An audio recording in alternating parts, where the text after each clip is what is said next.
ವತಿಯಿಂದ ಇವತ್ತು ಇಲ್ಲಿರ್ತಕ್ಕಂಥ ಸಮಸ್ಯೆಗಳ ಬಗ್ಗೆ ಒಂದು ಸಂಘವನ್ನು ಕಟ್ಟಿಕೊಂಡು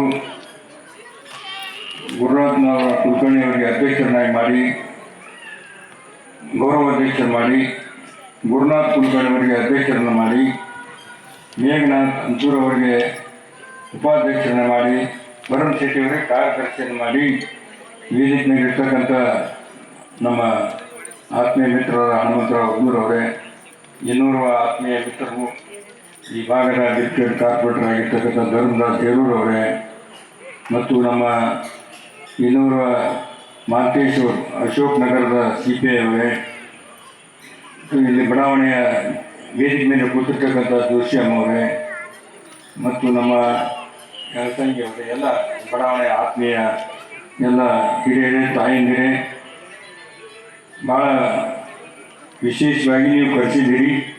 ಯಾಕಂದರೆ ಇವತ್ತು ನಾನು ಜಾಸ್ತಿ ಮಾತನಾಡೋದಿಲ್ಲ. ತಮಗೆಲ್ಲ ಗೊತ್ತಿದೆ, ನಮ್ಮ ಸುರ್ಪುರ್ ಮತಕ್ಷೇತ್ರದ ಶಾಸಕರು, ನಮ್ಮ ಪಕ್ಷದವರೇ, ನನ್ನ ಆತ್ಮೀಯ ಮಿತ್ರರು, ಅವರು ಇವತ್ತು ನಿಧನ ಹೊಂದಿದ್ದಾರೆ. ನಾನು ಭಾಷಣ ಮಾಡಿ ಹೇಳೋದು ಸರಿ ಅಲ್ಲ. ನೀವೆಲ್ಲ ಏನು ಬೇಡಿಕೆಗಳು ಕೊಟ್ಟಿದ್ದೀರಿ, ಈಗಾಗಲೇ ನಮ್ಮ ಕೆಲಸ, ಈಗಾಗಲೇ ಬಜೆಟ್ ಬಂದಿರತಕ್ಕಂಥದ್ದು ನನಗೆ 9 ಕೋಟಿ ಬರ್ತದೆ. ಎಲ್ಲ ನಿಮ್ಗೆ ಗೊತ್ತಿರ್ಬೇಕು. ಸುಮ್ಮನೆ ಮುಚ್ಕೊಂಡು ಹೋದರೆ ಏನು ಹೋಗ್ತದೆ, ಏನಾಗ್ತದೆ ಗೊತ್ತಾಗಲ್ಲ. ನಮಗೆ ಬರ್ತಕ್ಕಂಥ 9 ಕೋಟಿಯಲ್ಲಿ 38 ಹಳ್ಳಿಗಳು, 23 ನಮ್ಮ ವಾರ್ಡ್ಗಳು, 20 ಲಕ್ಷ ಎಲ್ಲ ವಾರ್ಡ್ಗಳಿಗೂ ಮತ್ತು ಎಲ್ಲ ಹಳ್ಳಿಗಳಿಗೂ ಕೂಡ ಕೊಟ್ಟು ಈಗಾಗಲೇ ಟೆಂಡರ್ ಕಾರ್ಯಕ್ರಮ ನಡೆದಿದೆ. ಅದು ಬಿಟ್ಟು 4 ಕೋಟಿಯಲ್ಲಿ ಒಂದು ಸ್ಪೆಷಲ್ ಏನಪ್ಪಂದ್ರೆ ಎಲ್ಲೆಲ್ಲಿ ಡ್ರೈನೇಜ್ ಡ್ಯಾಮೇಜ್ ಇತ್ತು ಅವೆಲ್ಲದನ್ನು ಕೊಟ್ಟು ಅದನ್ನು ಸಪ್ರೇಟಾಗಿ ಎಸ್ಟಿಮೇಟ್ ಮಾಡಿ ಅದನ್ನು ಕೂಡ ಆ್ಯಕ್ಷನ್ ಪ್ಲ್ಯಾನ್ ಹಾಕೋದಕ್ಕೆ ಟೆಂಡರ್ ಹಂತಕ್ಕೆ ಹೋಗಿತ್ತು. ಇಲ್ಲಿ ಉಳಿದಿರ್ತಕ್ಕಂಥ ಈ ಬೋರ್ವೆಲ್ ಸಲುವಾಗಿ ಸುಮಾರು ಒಂದು 100 ಬೋರ್ವೆಲ್ಗಳು ಕೂಡ ಅಲ್ಲೆಲ್ಲಿ ಹಾಕಿಸ್ತಾ ಇದ್ದೀವಿ. ಇಲ್ಲಿ ನೀರು ಎಲ್ಲಾದರೂ ಬೋಟ್ ತೋರಿಸಿದ್ರೆ ಏನಪ್ಪ ಅಂದ್ರೆ ಬೋರ್ವೆಲ್ ಹಾಕಿಸ್ತಕ್ಕಂಥ ಕೆಲಸ ಮಾಡ್ತೀನಿ. ನಾನು ಅದೇ ಹೇಳ್ತಾ ಇದ್ದೀನಿ.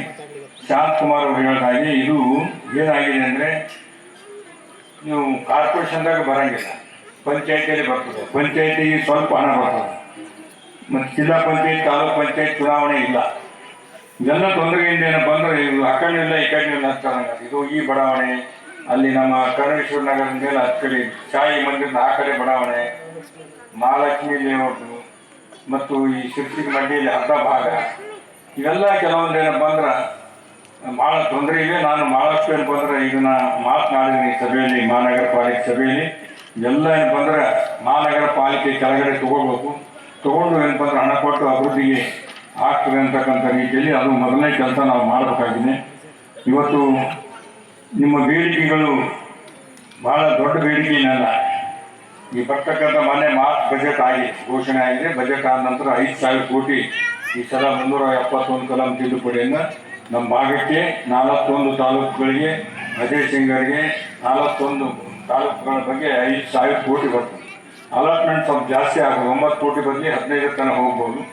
ಆದ ಕಾರಣ ಹೆಚ್ಚಿನ ಬಂದಾಗ ಏನಪ್ಪ ಅಂದ್ರೆ ಬೇರೆ ಬೇರೆ ಯಾವುದಾದ್ರೂ ಬಜೆಟ್ ತಂದು ನೀವೆಲ್ಲ ಏನು ತಿಳಿದಿರಿ, ರಸ್ತೆಗಳ ಸಮಸ್ಯೆ, ಶಾಶ್ವತ ಕುಡಿಯುವ ನೀರಿನ, ವಿದ್ಯುತ್ ಕಂಬಗಳಿಗೆ ದೀಪ ಅಳವಡಿಸಿದ್ದು ಹೇಳ್ತೀನಿ. ಈಗ ನಾಳೆನೇ ಹೇಳ್ತೀನಿ. ಕಂಬ ಸಿಕ್ಕೆ ತೊಂದರೆ ಹನುಮಂತರ ಎಲ್ಲೇ ಹೇಳಿದ್ದೇವೆ, ನೀವೆಲ್ಲೇ ಹೇಳಿದ್ರೆ ಹಾಕಿದ್ದೇವಲ್ಲ.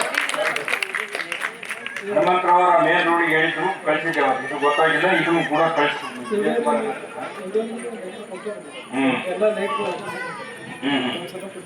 ಇನ್ನು ಪೊಲೀಸ್ ರಕ್ಷಣೆ ಬಗ್ಗೆ ಈಗಾಗಲೇ ಅವರು ಭಾಳ ಸವಿಸ್ತಾರವಾಗಿ ಹೇಳಿದ್ರು, ಭಾಳ ಚೆನ್ನಾಗಿ ಹೇಳಿದ್ರು. ತಾಯಂದಿರು ನಾವೆಲ್ಲ ಏನಪ್ಪ ಅಂದ್ರೆ ಮನೆ ಬಿಟ್ಟು ಹೋಗೋತಿ ಕೀಲಿ ಹಾಕೊಂಡು ಹೋಗ್ತೀವಿ. ಮೊನ್ನೆ ಇಲ್ಲೇ ಅಕ್ಮಾದೇವಿ ಬಡಾವಣೆಯಲ್ಲಿ ಹೆಣ್ಮಕ್ಳು ಲಗ್ನ ಇತ್ತು. ಅವ್ರ ಮನೆಯಲ್ಲಿ ಬಂಗಾರ ಇಟ್ಟು ಬೆಂಗಳೂರು ಬಂದು ಬರೋತಿ ಲಗ್ನ ತೊಗೊಂಬಂದು ಮತ್ತೆ 2 ದಿನ ಇಲ್ಲ ಕೈ ಬಿಟ್ಟು ಮನೆ ಬಂಗಾರ ಇಟ್ಟು ಹೋಗಿದ್ರು 2 ತಿಂಗಳು. ಅದು ಕೊಳವಾಯ್ತು. ನಮ್ಮ ಮನೆ ಹೇಳಿದ್ರು, ಅವರು ಹೊಸದಾಗಿ ಬಂಗಾರ ಕೊಳವ ಏನು ಮಾಡ್ಕೊಂಡು ಹೋದ್ರು ಪಾಪ ಎಲ್ಲ ಮನೆಯಲ್ಲಿ ಬಂಗಾರ. ಅದಕ್ಕೇನಪ್ಪ ಅಂದ್ರೆ ಇವು ಮೊಳಚರಂಡಿ ವ್ಯವಸ್ಥೆ. ಈಗ ಅವ್ರು ಹೇಳಿದ್ರು ಬೀಟಿಗೆ ಏನು ಬಂದು ತಿರುಗಾಡಿಸ್ಲಿಕ್ಕೆ. ನಾನು ವಿಧಾನಸಭೆಯಲ್ಲಿ ಕೂಡ ಮಾತನಾಡಿದ್ದೇನೆ. ಈ ಭಾಗಕ್ಕೆ ಒಂದು ಪೊಲೀಸ್ ಸ್ಟೇಷನ್ ಅವಶ್ಯಕತೆ ಇದೆ. ಭಾಳಷ್ಟು ಕಳವು ಆಗ್ತಾ ಇವೆ. ರಾಮ ಮಂದಿರದಿಂದ ಅಲ್ಲಿ ನಮ್ಮ ಹೀರಾಪುರ ಇದರವರೆಗೆ ಕೂಡ ಭಾಳಷ್ಟು ತೊಂದರೆ ಆಗ್ತದೆ. ಇದೊಂದು ಪೊಲೀಸ್ ಸ್ಟೇಷನ್ ಅತಿ ಅವಶ್ಯಕವಾಗಿ ಅಂತ ಹೇಳಿದ್ದೀನಿ. ಜಾಗನೂ ಕೊಡ್ತೀವಿ ಅಂತ ಹೇಳಿದ್ದೀನಿ. ಅದನ್ನು ಮಾಡಿಕೊಡ್ತೀವಿ ಅಂತ ಹೇಳಿ ಹೋಮ್ ಮಿನಿಸ್ಟರ್ ಕೂಡ ಒಪ್ಪಿದ್ದಾರೆ. ಇನ್ನೂ ಏನಾಗ್ತದೆ, ಯಾಕಂದರೆ ಇವೆಲ್ಲ ಗ್ಯಾರಂಟಿಗಳು, 5 ಗ್ಯಾರಂಟಿಗಳಿಂದ ಸಾಕಷ್ಟು ಏನಪ್ಪ ಅಂದ್ರೆ 65,000 ಕೋಟಿ ಹೆಣ್ಮಕ್ಳಿಗೆ ಹೋಗ್ಲಿಕ್ಕೆ ಬಸ್ನೇ ಫ್ರೀ ಹೋಗ್ತೀವಿ, ಕರೆಂಟ್ ಫ್ರೀ ಬಂದದ, 2,000 ರೂಪಾಯಿ ನಿಮ್ಮ ಅಕೌಂಟಿಗೆ ಹೋಗ್ಲತ್ತದ ಮತ್ತು ಅಕ್ಕಿ ಫ್ರೀ ಬರ್ಲತ್ತವ. ಈಗೆಲ್ಲ ತೊಂದರೆ ಏನಂದ್ರೆ ಇವೆಲ್ಲ ಕೆಲ್ಸಕ್ಕೆ ತೊಂದರೆ ಆಗತ್ತ. ಇನ್ನು ನಮ್ಮ ಮನೆಯವರು ಬೈಸೋರು ಬಂದರು, ಏನೋ ಕೆಲಸ ಮಾಡ್ಬೇಕಂತ ಬಂದ್ರೆ ಹೊಸ ಗ್ಯಾರಂಟಿಗೆ ಹೋಗಿ ಹಣ ಕಮ್ಮಿಲ್ಲ ಬಡ್ಡಿ ಏನು ಮಾಡೋದಲ್ಲ ಪ್ರಭು ಹಾಗೆ ಹೇಳೋದು ಹಿಂಗೆ ಹೇಳೋದು ನಮ್ಮ ಮನೆಯವರು ಬೈಸೋರು ಬಂದರು. ಏನೇ ಇರಲಿ ನಿಮ್ಮ ಏನು ಆಸೆ ನಿರೀಕ್ಷೆಗೆ ವಿಷಯ ಮಾಡಿಕೊಡಂಗಿಲ್ಲ. 5 ವರ್ಷವರೆಗೂ ನಮ್ಗೆ ಏನು ಕೆಲಸ ಅಲ್ಲ. ಭಾಳ ಶೀಘ್ರದಲ್ಲಿ ಹೊಸ ಬಜೆಟ್ನಲ್ಲಿ ಇವೆಲ್ಲ ಕೆಲಸ ಸೇರಿಸಿ ಮತ್ತೊಮ್ಮೆ ನಾವೆಲ್ಲ ಕಾರ್ಯಕ್ರಮ ಮಾಡೋಣ ಅಂತಕ್ಕಂಥ ಮಾತನ್ನು ಹೇಳಿದ್ದೀನಿ. ಇನ್ನೊಮ್ಮೆ ನಾನು ಅಶೋಕ್ ನಗರದ ಮಾಂತೇಶ್ವರಿಗೆ ವಿನಂತಿ ಹೇಳ್ತೀನಿ, ತಾವು ಒಂದು 4 ರೌಂಡ್ ಯಾವಾಗಲೂ ಒಂದು ರಾತ್ರಿ ಒಂದು ರೌಂಡ್ ಹೊಡೆದು ನಿಮ್ಮ ಕಾನ್ಸ್ಟೇಬಲ್ ಬಿಟ್ಟು ಬೀಡ್ನಲ್ಲಿ ಬುಕ್ ಸಹಿ ಮಾಡಿಕೊಂಡು ತಿರುಗಾಡಿದ್ರೆ ಪೊಲೀಸರು ತಿರುಗ್ತಾರೆ ಅಂದ್ರೆ ಭಯ ಆಗ್ತದೆ. ಅದನ್ನು ಮಾಡ್ಬೇಕಂತ ಹೇಳಿ ಕೇಳಿಕೊಂಡು ನೀವೆಲ್ಲ ಭಾಳ ಸಂಘಟಿತರಾಗಿ ನಾವೆಲ್ಲ ಬೇರೆ ಬೇರೆ ಊರಿಂದ ಬಂದಿರ್ತೀವಿ ಹಳ್ಳಿಯಲ್ಲಿ. ಈ ಸಂಘಟನೆ ಮಾಡ್ಬೋದ್ರಿಂದ ಏನಾದರೂ ಒಬ್ರಿಗೊಬ್ರಿಗೆ ಆತ್ಮೀಯತೆ ಬರ್ತದೆ, ಸಮಸ್ಯೆಗಳ ಬಗ್ಗೆ ಅರಿವು ಮೂಡ್ತದೆ. ನಾವೆಲ್ಲರೂ ಯಾರು ಹತ್ತಿರ ಹೇಳ್ಕೊಂಡ್ರೆ ಒಂದು ಸಲ 2 ಸಲ ಹೇಳಿದ್ರೆ ಕೆಲಸ ಆಗ್ತದೆ ಅಂತ ಮಾಡೇ ಮಾಡ್ತಾರೆ. ಯಾರು ನಮ್ಮನ್ನು ಮಾಡ್ಬೇಕಂತ ಬಂದಿರ್ತೀವಿ, ನೀವೆಲ್ಲ ಮತ ಹಾಕಿರ್ತೀವಿ. ನೀವು ಯಾರಿಗೆ ಹಾಕಿ ನಮ್ಮಲ್ಲಿ ಬಂದಾಗ ನಾವು ಮಾಡಲೇಬೇಕಾಗ್ತದೆ. ನಮ್ಮ ಕರ್ತವ್ಯ ಅದ. ನಾವು ನಿಮ್ಮ 5 ವರ್ಷ ದುಡ್ಲಿಕ್ಕೆ ಇಟ್ಕೊಂಡಿರಿ. ನಮ್ಮ ಕೆಲಸ ಮಾಡೋದು ನಮ್ಮ ಕೆಲಸ ಅದು ಕರ್ತವ್ಯ ಅದ.